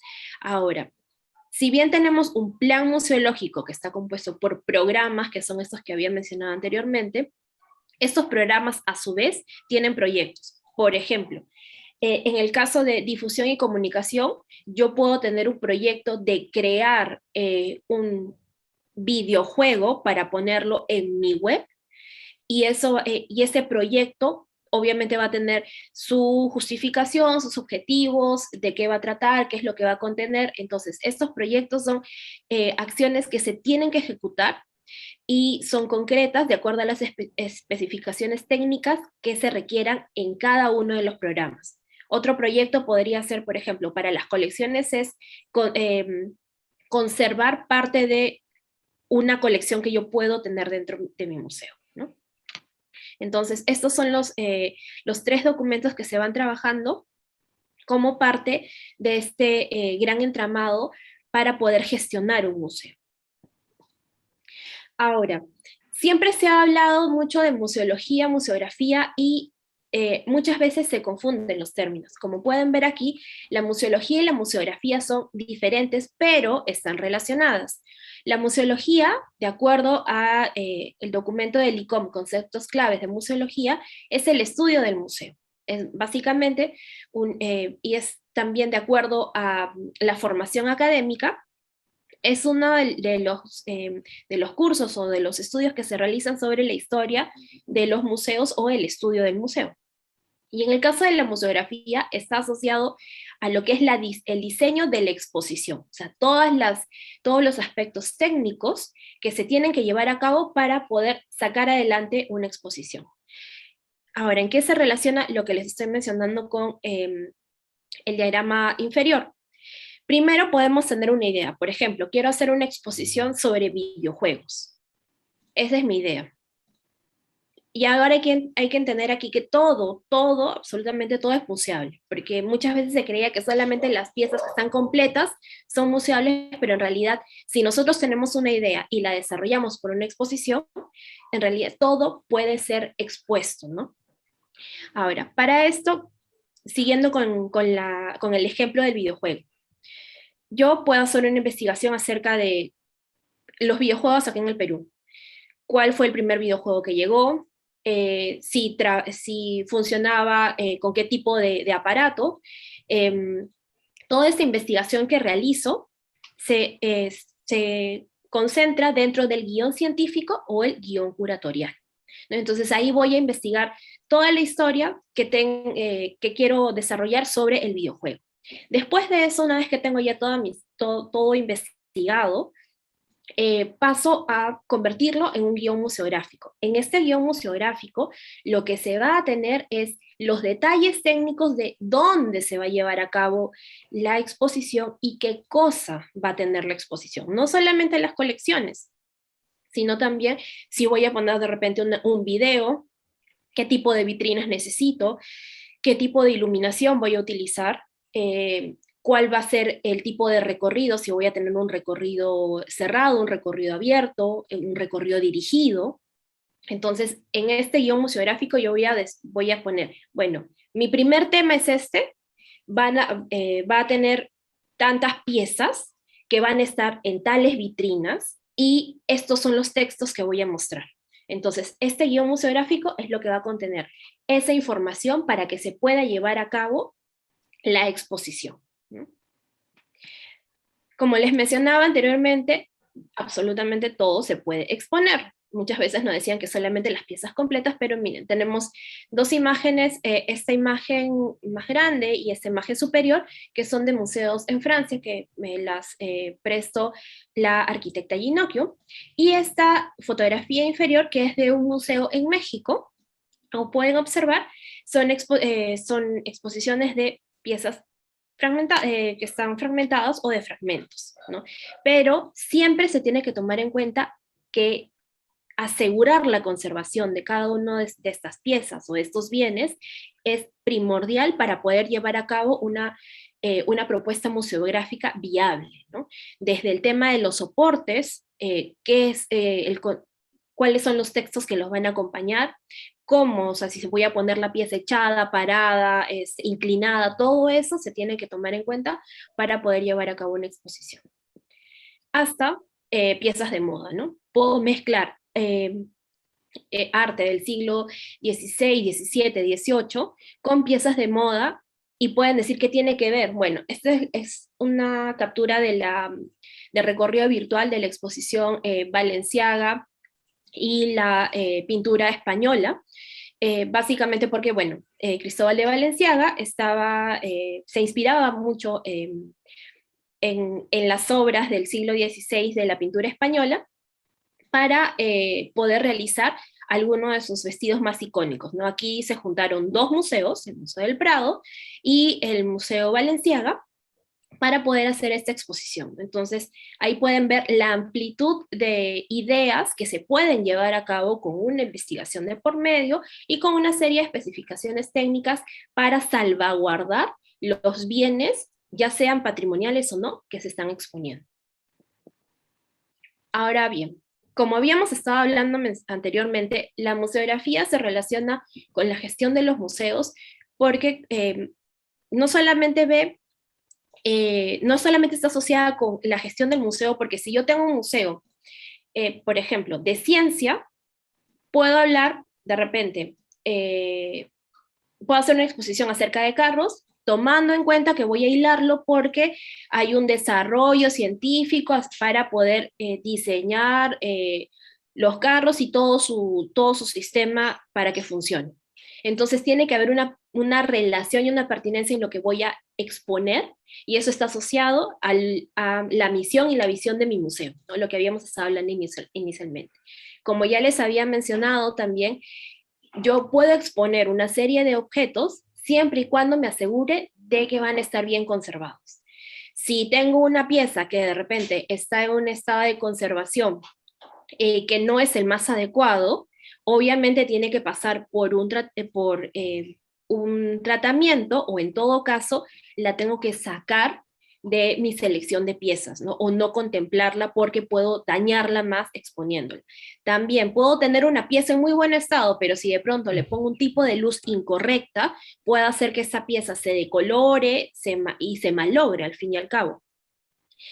Y también podemos ver en este caso, que también la museografía está asociada con la difusión social. ¿Qué es lo que quiero difundir con este proyecto museográfico que quiero llevar a cabo? Regresando al tema de videojuego. No solamente, de repente, generaciones anteriores han visto que los videojuegos puede que no sean, no sé, un entretenimiento más óptimo, pero en realidad hay casos, y tengo entendido que hay en otros países utilizan el Minecraft para enseñar matemáticas. Entonces, quiero difundir la potencialidad que tengo del uso de los videojuegos para enseñar ciertas materias educativas, qué sé yo, cosas por el estilo, ¿no? O también puedo hacer un proyecto museográfico asociado con el tema de la educación. Por ejemplo, la historia de la educación en el Perú, qué tipo de publicaciones se realizaban. O sea, hay una serie de contenidos que, vuelvo a repetir, bien trabajados y bien sustentados se pueden llevar a cabo, ¿no? Nosotros, desde el Ministerio de Cultura, tenemos una directiva, que es la Directiva 001 del 2017, es la directiva del proyecto museográfico. Gracias a esta directiva, ustedes pueden tener al alcance de sus manos cómo es que se tiene que presentar un proyecto museográfico en el Ministerio de Cultura. Básicamente es una directiva que los acompaña paso a paso para que puedan llevar en papel cada una de sus ideas. Para esto se tendría que seleccionar un título de la exposición, establecer cuál es el concepto de esta exposición, cuál es el objetivo que quieren lograr, y las unidades temáticas que la van a componer. Eso quiere decir cuáles son los temas que ustedes van a desarrollar como parte de esta exposición, ¿no? Les piden también que indiquen el mobiliario museográfico, o sea, qué tipo de vitrinas, si van a tener de repente mesas. También parte del mobiliario museográfico son, por ejemplo, estas bancas que se colocan porque pueden tener un objeto muy grande delante y que es mucho más cómodo para el público verlo sentado, o en todo caso, si es una exposición muy grande, se colocan bancas en zonas estratégicas para que los visitantes puedan descansar un momento y continuar con el recorrido, ¿no? Entonces, en este proyecto que lo pueden descargar de la web del ministerio, ustedes van a poder conocer cuáles son cada uno de los componentes para llevar a cabo este guión museográfico. Ahora bien, como les había mencionado, la museografía está asociada con todos estos detalles técnicos y contenidos que se van a desarrollar una vez realizada la investigación. Entonces, por ejemplo, aquí, este es un panel del ingreso del Museo de Tucumán, donde pueden observar que hay un resumen de la zona, de cómo es la zona de Tucumán, ¿no? Entonces aquí pueden ver cómo han ido trabajando y sintetizando la información para poder contar parte de la historia de Tucumán. Igualmente tenemos aquí que han trabajado dentro de sus vitrinas.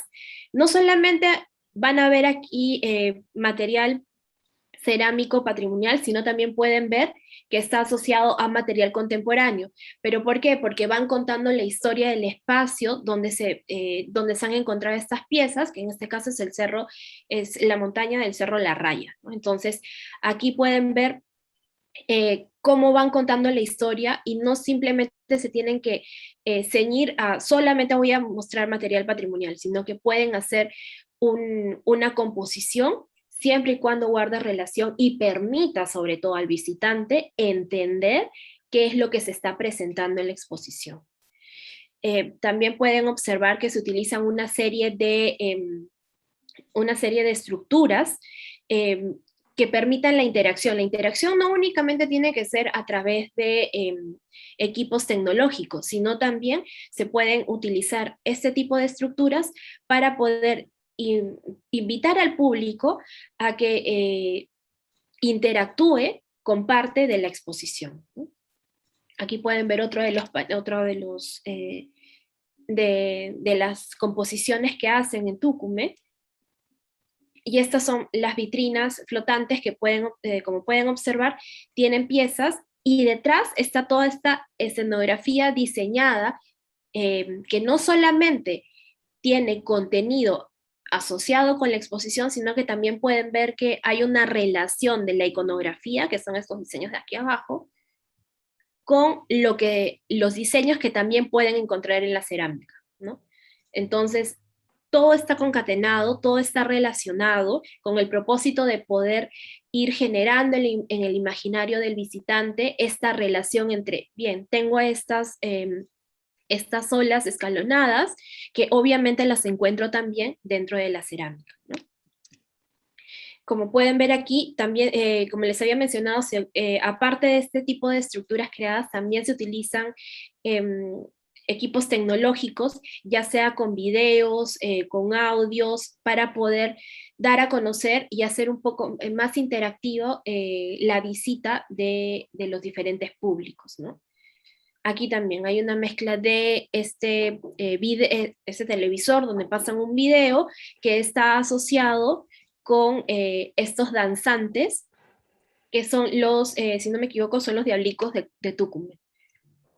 Esta es una imagen, bueno, es una composición de 3 fotografías de un museo mexicano, en el cual estaban haciendo, o sea, estaban presentando una imagen de una pintura que en este iPad tenía un juego. Entonces lo que hace es poner la imagen y decir, bueno, encuentra al personaje tal, y toca el personaje.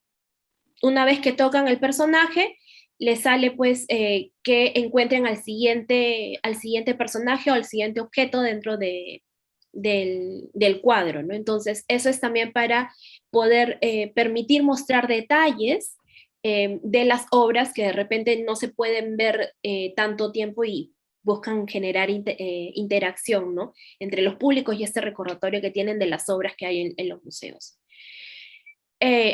Si tuvieran tiempo, sería interesante que puedan visitar la Quinta de los Libertadores. Es un proyecto museográfico bastante interesante que está en el Museo Nacional de Arqueología, Antropología e Historia del Perú, que ha sabido sintetizar la información de este guión curatorial o guión científico, y que utiliza muchos de estos esquemas para poder dar a conocer parte de la historia de esta quinta, ¿no? También han incluido, esta vez ya son sistemas tecnológicos, en el cual tengo una pantalla donde el intérprete de lengua de señas está realizando, está contando la historia del video. Aquí abajo tengo todo el texto en inglés, pero también tengo aquí una entrada para un audífono para poder escuchar el audio en español. Y aquí está cartilla braille, entonces ahí pueden ver que están cubriendo 4 tipos de públicos, ¿no? De acuerdo a las diferentes necesidades que cada uno de ellos tenga. Entonces, pueden ver que este tipo de equipos tecnológicos permite tener esa flexibilidad y esa amplitud de rango en cuanto al alcance de la información que estoy brindando en las colecciones, sobre las colecciones, ¿no? Dentro de la exposición.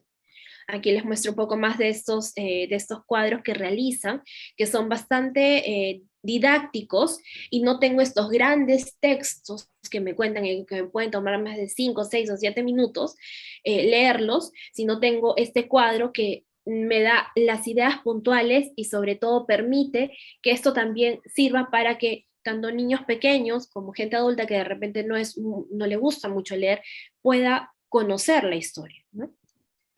Y aquí, como pueden observar, esta es una imagen, esta es la fotografía de la sala, y aquí tengo una cartela, que es una síntesis de esta imagen que estoy viendo con los detalles técnicos, y abajo un texto que me explica parte de cada una de las obras, ¿no? Entonces, esto también es muy importante dentro de la configuración de un guión museográfico, ¿no? Saber que voy a poner ciertas piezas y que voy a poder tener información de tal manera que pueda darle a conocer al público de qué trata la obra, ¿no? No simplemente colocar la pieza, poner, bueno, es de fulano de tal, el título es tal, tantas medidas, y de ahí, ¿por qué está ahí esa obra, ¿no? Aquí sí te dan una explicación pequeña de estos cuadros. Hablando de cartelas, podemos ver que hay también diferentes tipos. Aquellas que tienen un texto curado, un texto más sintético, que llama a la reflexión, otras cartelas que básicamente describen la obra que se está mostrando, y finalmente, bueno, la cartela técnica que les había mencionado, en las que se tiene el nombre del autor, el nombre de la obra, las medidas, a qué colección pertenece, y en algunos casos también les colocan el código, ya sea de inventario o de registro, para que los investigadores que estén interesados en conocer más de esa obra, en todo caso, en querer investigarla, puedan solicitar esa información con ese número, ¿no? No solamente las exposiciones tienen que ver qué información se les da al público, sino también toman medidas para conservar los bienes y asegurar su cuidado. En este caso, esta es una imagen de una foto de un museo en México que tiene estas líneas que dan o invitan al visitante a que no se cruce ese espacio, porque como pueden observar, no hay lunas, no hay vidrios que separen al espectador de las piezas, entonces utilizan este tipo de marcas para poder darle a entender al espectador que ese es un espacio que no se debería transgredir, ¿no? Y aquí finalmente tenemos esta imagen de una colección, de la colección etnográfica de las llamadas reservas visibles. Son estos almacenes en los cuales están a vista de los visitantes, tienen una explicación un tanto concisa, si bien hay 4 párrafos, en realidad es una información bastante concisa y general de lo que tiene esa colección, ¿no? Que es algo que están haciendo muchos museos. Es una fotografía del Museo Nacional de Colombia, que en el proceso de la renovación de las salas está haciendo este tipo de trabajos con las colecciones que están en los depósitos, ¿no?